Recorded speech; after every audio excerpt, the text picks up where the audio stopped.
Apirilaren 29an 6 urte bete ziren Baldasar Garzón Espainiako Auzitegi Nazionaleko epaileak udalbiltzaren aurkako polizia operazioa agindu zuenetik.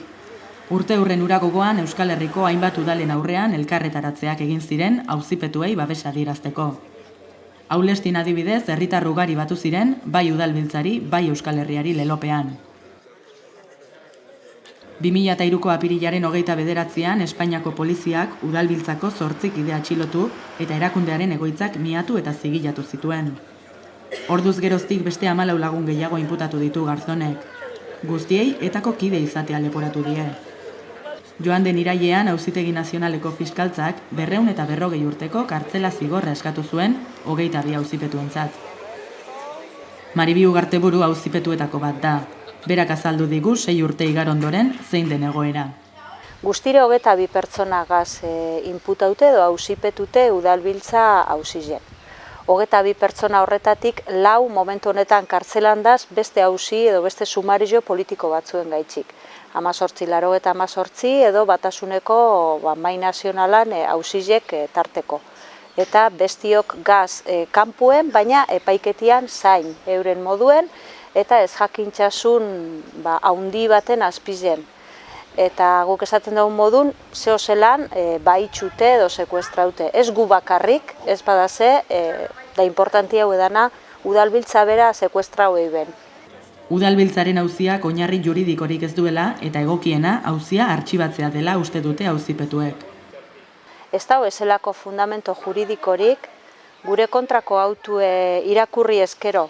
Ez dago lerro bakar bat be delitu santzurik agertzen da benik, eta gure kontrako froga modure agertzen da bezenak diz udalbiltzak beren sasoien eindako hainbat gauza publikuek zirenak. Esate baterako zuberoa garatzen proiektue, hori da proba de delito.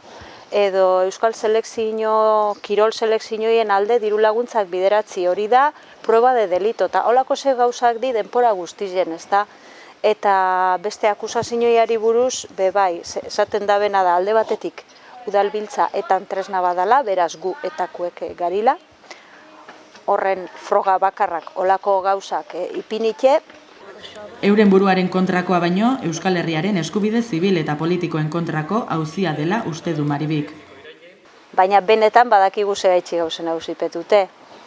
Udalbiltza isen zalako eta dalako ondinoko be nazio eraikuntzian bidin eta Euskal Herriek beren buru agertzian, nazio modure agertzian bidin pauso emankor bat, pauso importante bat izen zalako, eta hori oztopatu nahi zeben, eta horretarako erabili ben audientzi nazionala. Beste hainbat kasutan erabili da ben modure egunkarizen kontra, edo alderdi politiko batzuen kontra, eta barrez. Euskal Herriaren nazio aitortzaren, lurraldetasunaren eta erabakitzeko eskubidearen alde lan egiteko, udalbiltza ezinbesteko tresna dela berretsi dute.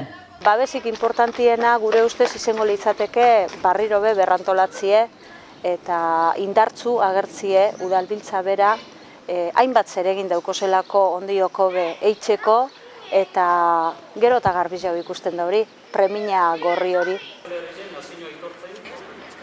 Udalbiltza auzizek daroi Auzitegi Nazionaleko kajoi baten sartute 6 urte, eta gu atarako gaitxue kajoitxik nahi da benien.